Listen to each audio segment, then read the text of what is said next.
భూమి మీద వైకుంఠం ఎక్కడైనా ఉందా? మనిషి మరణించిన 1000 ఏళ్ల తర్వాత కూడా శరీరం చెక్కు చెదరకుండా ఉండటం సాధ్యమేనా? దేవుడు నడిస్తే పాదరక్షాలు అరుగుతాయా? వినడానికి వింతగా ఉన్న ఇవన్నీ అక్షర సత్యాలు. దక్షిణ భారతదేశంలో 156 ఎకరాల విస్తీర్ణంలో 7 ప్రాంగణాలతో వెలుగొందుతున్న శ్రీరంగం రంగనాథ స్వామి ఆలయం కేవలం ఒక పుణ్యక్షేత్రం మాత్రమే కాదు, తర్కానికి దొరకని సైన్స్కు అంతు చిక్కని అద్భుతాల నిలయం. అవేంటో తెలుసుకోవాలని ఉందా? అయితే ఈ వీడియోను చివరి వరకు చూడండి.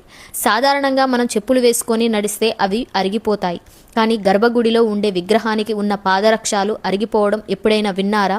శ్రీరంగంలో రంగనాథునికి ప్రతి 6 నెలలకొకసారి కొత్త పాదరక్షాలను సమర్పిస్తారు.